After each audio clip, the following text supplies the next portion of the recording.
Please give a warm welcome to Sammy Ramsey.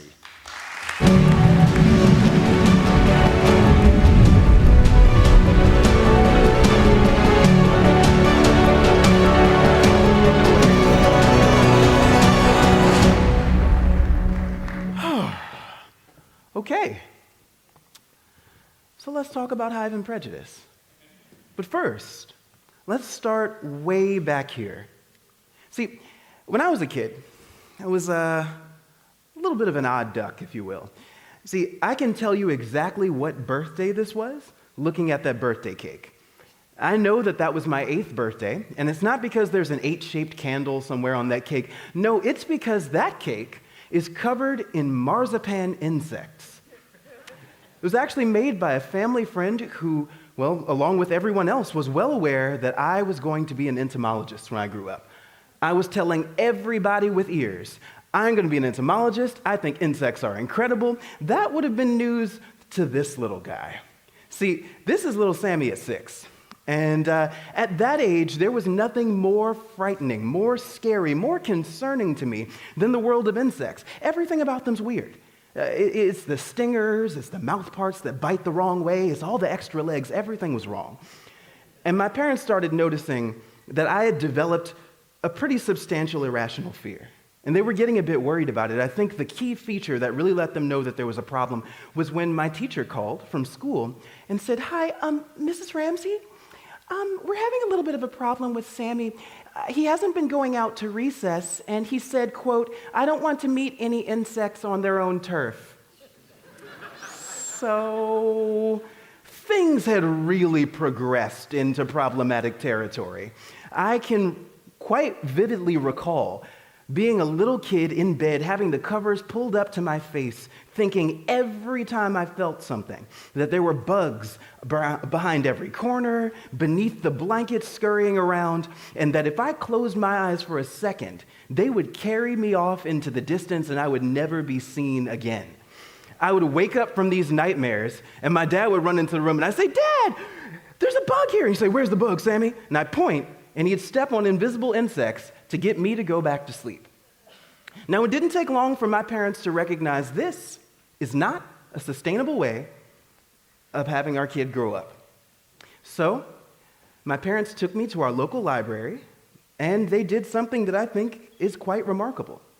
See, at this library, my parents took me to the entomology section, parked me in front of all the bug books, and they told me, "Sammy, people fear what they don't understand.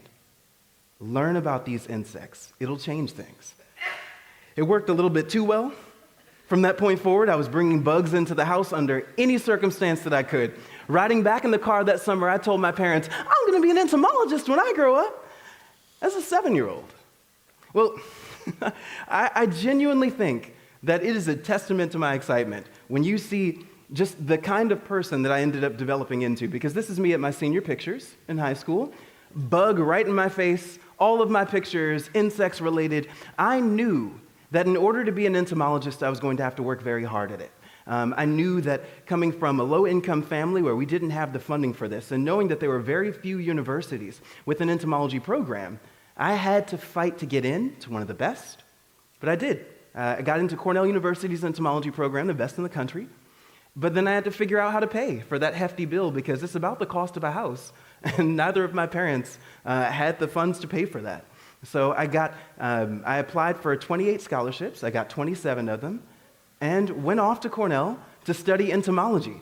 And I truly believe that it is a testament to the strength of my spirit that when I got to graduate school, after graduating from Cornell University, when I got to graduate school, I recall having my would-be advisor say to me, "Sammy, I know that you're here for the PhD program, but I just don't think you should get a PhD." Now, I thought to myself, okay, I just met you, and this is crazy. Why do you think this? And this individual said, "Well, I've been a professor for a long time, and I can't quite put my finger on it, but it's just something about you. I don't think you should get a PhD." Well, I decided that I was going to work hard on this anyway.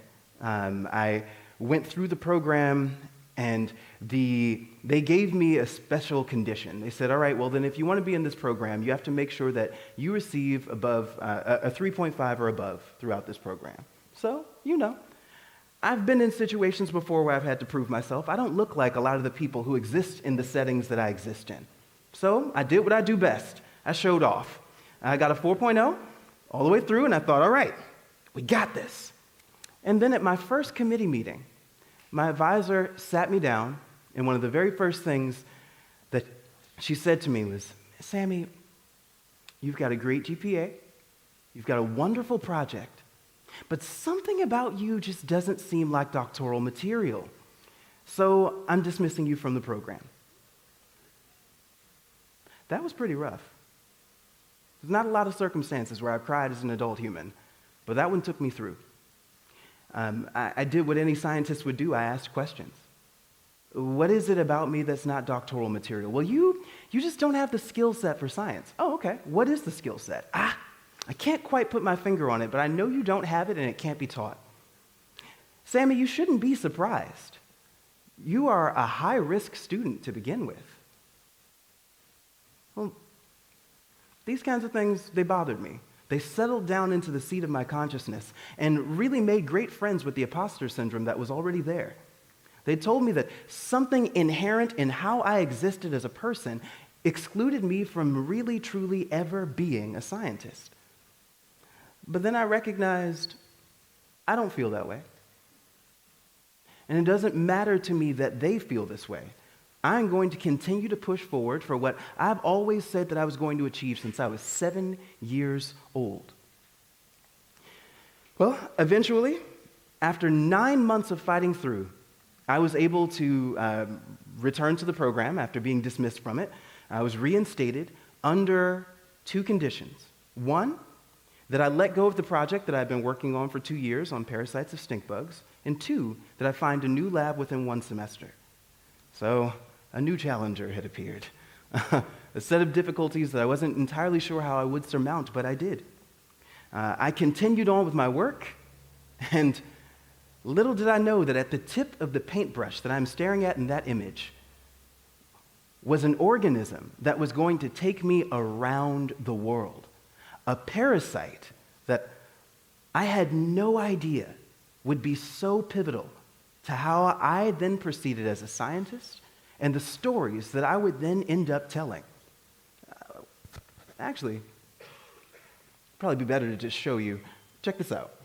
So today, we are about to survey a bunch of colonies in an apiary in Faridpur, and people have really welcomed us. We've got an entire village of folks who are pretty excited to see what we're doing here, and we're gonna take some time to open the colonies, look for parasites, and also show people what these diseases look like. Right now, we're looking at these colonies, surveying for disease, and what you can see on these frames is clear evidence that they are actually sick. If you guys look closely, you can see that these cells are open, and the larva that's inside is very, very dead. Normally, the brood looks like this, these white curled up C-shaped larvae, and then they stretch out inside of the cell, and by the time they stretch out, at that point they're transitioning into being adults. You should not see them. It should just be a capping. Either the bees have uncapped it because there was a parasite inside, or they've uncapped it because there was a disease or a virus, and these have already succumbed to a disease that we think is probably bacterial foul brood disease. So if you look right here, this brood is being pulled out of the cell. That's already clear evidence that something is wrong, that there's disease present. Oh, that's cool. Isn't it interesting?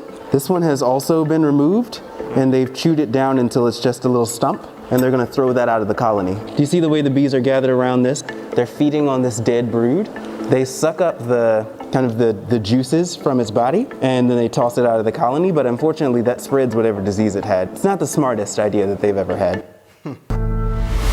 So at this stage of the game, we set up these laptop stands, we put the frames from the colony on them, and methodically we'll open each cell and extract brood, the developing bees, and inspect them for different parasites. The vast majority of the parasite load inside of a colony is inside of those little cells, so it's very important for us to do this kind of work methodically, slowly, and accurately. All right, so the parasitic mite that you guys see right here, this is one of the reasons why this trip is happening. Now this one right here is Tropolelaps mercedes-i, and it is one of the most concerning honeybee parasites out there. Right now, honeybee health decline is being driven by a tiny little parasite called the varroa mite, but this one has the potential to be even more problematic. She's gonna go in this tube and she's gonna donate her body to science. Come here, little bee. Okay. There he goes. This one's for you. And this one is for you. There you go. Just don't eat it. This is adorable. What we're doing now, like giving these kids bees, it only works on that first stage of life. Its body is so soft that its stinger doesn't work, its wings don't work. It's just a little baby bee seeing the world for the first time and is just getting oriented. So they are super friendly, they are totally harmless, and kids love them. So it's pretty wild, right? So thank you very much. So it turns out, after all that craziness that I went through, and being kicked out of graduate school, having to jump back into a new lab, the only lab at the entire department that would accept me was the bee lab. So I had to become a bee researcher really quickly. I became a beekeeper, a bee scientist, and started learning the story of the bees' needs. See, the bees have been going through quite a lot lately. Have any of you heard about this? Yeah, it's been a little rough for them over time.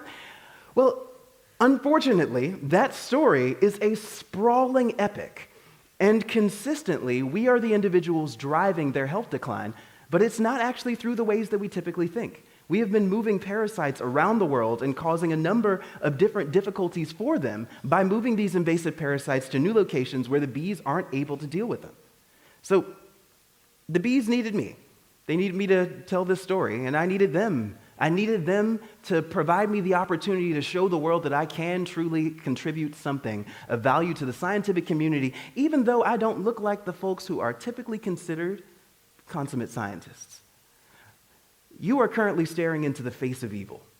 You may actually have a difficult time locating that face. It's right here. This is varroa destructor. And I know the name sounds like some sort of evil transformer from the old movies, but varroa destructor is very real. It's a parasite that climbs onto the bee's body, and it's very poorly understood. We've known about it for more than 100 years, but it was my research as a graduate student that actually showed that we have been wrong about this parasite for decades. More than half a century. We've been saying that this parasite feeds on the bee's blood as a result of some mistranslations and misunderstandings about this organism. My research was able to show through a series of experiments that they actually climb onto the bee's body, liquefy their liver, and suck it out of them. Yeah, rough stuff, right?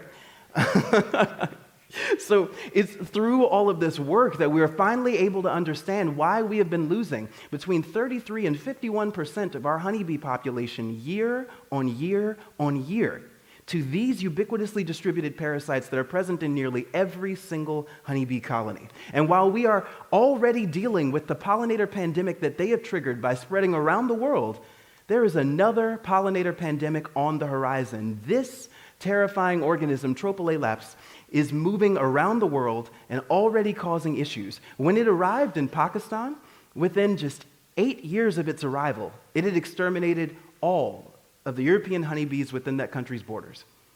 All of the Western honeybees were gone. It was quite remarkable how quickly this creature was able to do so. Now, Southeast Asia is the region of the world that is the cradle of civilization for honeybees. It's where the population of honeybees originally evolved and where you can find every species of honeybee that exists, the only place in the world where you can do so. It's also the region of the world where there is a substantial amount of resistance to these parasites. And understanding why the parasites in this area of the world are resistant to, why the bees are resistant to these parasites is critically important. See, we have one species of honeybee around the rest of the world, but Southeast Asia has all of the rest. And yet and still, the vast majority of bee research comes out of the Western world. Almost nothing comes out of Southeast Asia, and that needs to change. Some of it is the vestiges of colonialism. Some of it is also that we have created a system around ourselves where we believe that a scientist looks and sounds a particular way, and we have excluded a lot of people with quite a bit to contribute. This parasite is something that we need to be paying attention to, and it's the reason why I've been traveling all around the world and to Bangladesh and Singapore and all these other places. And I've been sounding the alarm about this parasite for a while, but something really that I found quite interesting. When I was first learning about all the parasites of bees, I was still a graduate student. And my advisor in grad school, after I learned about how the varroa mites were killing bees, my advisor in grad school was contacted by one of his colleagues in Thailand. And she said, Dennis, your student is doing some really great research on the little varroa mites. We have another parasite here. Do you think he'd be willing to maybe come for a semester and finish his PhD in Thailand? Now, my advisor was like, do I think that my student might want to go to Thailand, a tropical country, and do the rest of his research? I don't know, but I'll ask him. And she says, no, hold on a second. Don't ask him yet. It's not that easy. Thailand, in the cities, a lot of people speak English, but he'd have to work outside of the cities in very rural areas. Not a lot of people speak English. It'd actually be very difficult for him. And he said, I'm going to stop you there. This is really quite odd, and I think the best way for me to explain it would be for me to send you a video that Sammy made that I actually told him not to, but now I'm starting to realize maybe it would work out pretty well. And he sent me this. You need not time. Just you, I think of just you. One night for come. Every thought of you makes me smile. You can only just you stay right. Kiss and tie.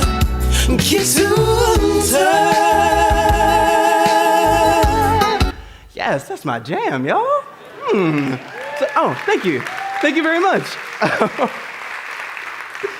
So, hilariously enough, in a ridiculous turn of circumstances, during that 9-month period where I'd been kicked out of graduate school, I was trying to figure out how do I keep myself sane during this period of time, and I thought, you know what, I only know one language. Why don't I learn another one? How about Thai? It's so pretty.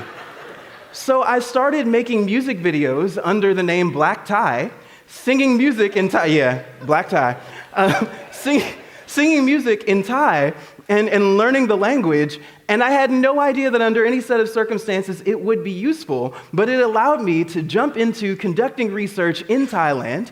I got to conduct these expeditions. This is my first expedition that I was actually able to lead.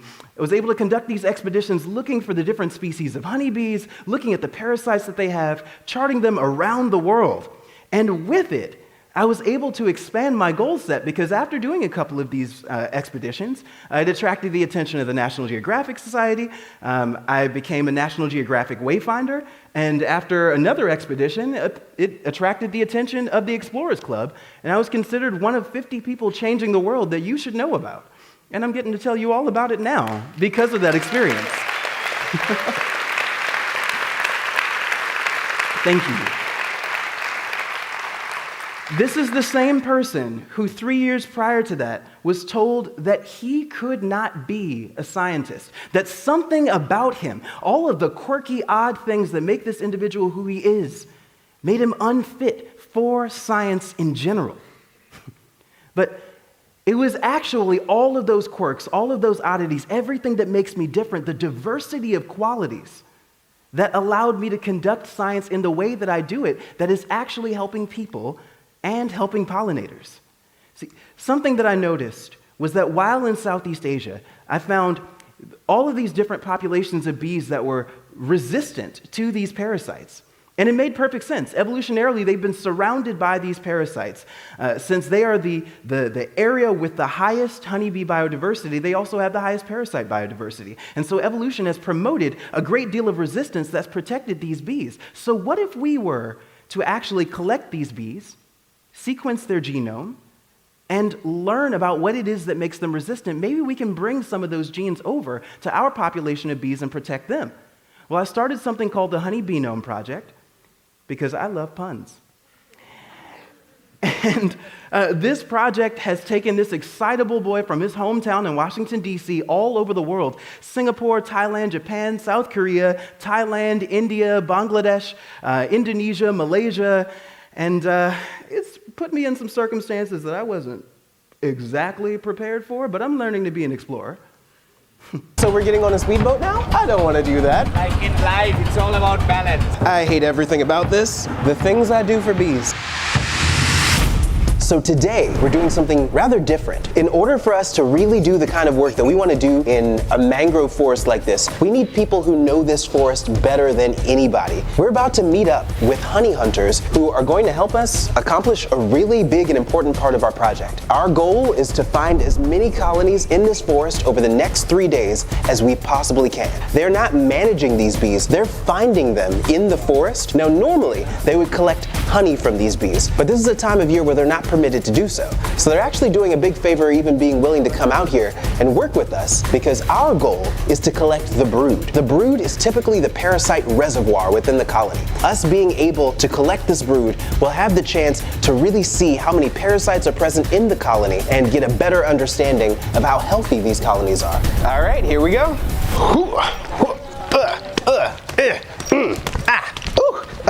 I did it. We have to stay together. I understand. No going left and right. Absolutely not.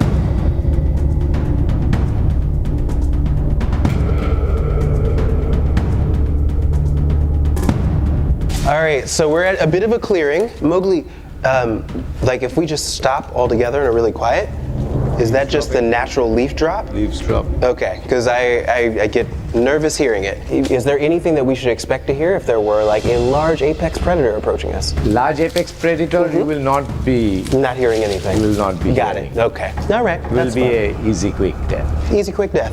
That's what I was looking forward to hearing. So I keep being told that the more that I do things like this, I'm going to be considered the Black Steve Irwin or the Black David Attenborough, and that is not my goal for how my story will be told. I'm hoping that at the end of the day, when I'm done doing all this stuff, that people will be saying, oh yeah, David Attenborough? Yeah, he's the white Dr. Sammy. Thank you. As you heard just a moment ago from Fabian, we can't really accomplish anything if we don't tell the stories, if we don't effectively let people know what's going on under these circumstances. And so after doing a few of these expeditions, having incredible experiences, meeting wonderful indigenous populations that have been conservators of the bees for centuries, I decided we have to tell these stories. And so I've been using the funds from doing speaking engagements to hire a videographer to try to tell these stories. And I have learned very quickly that making documentaries is not cheap. Yeah, so I am working really hard to actually get more people interested in this in the hopes that maybe I'll come across a patron who will be like, I love how you tell these stories. I would love to help you do it. But at this point, we are trying to do as much as we can as the urgency grows and as the world gets warmer and warmer. So all of that to say, the work is becoming harder and harder as climate change progresses. The bees are migrating at different times. There are problems with how the pollinators are syncing up with the plants that they need, and the forests are burning. This chieftain in Thailand that we were working with actually has been driving around on a motorbike with a water tank on it, trying to spray water on the fires that are showing up in his forest because the growing season, the dry season has gotten longer, the rainy season has gotten shorter, and the fires are becoming a really huge issue. So I've been working with these individuals. We started something called the Pollinators and Peoples Grant, so we can help these individuals who have been helping the bees in these indigenous populations where they have been ignored for centuries. My goal is to make sure that I tell these stories because at the end of the day, these stories are the kinds of things that will fight the sorts of implicit bias that I have consistently seen.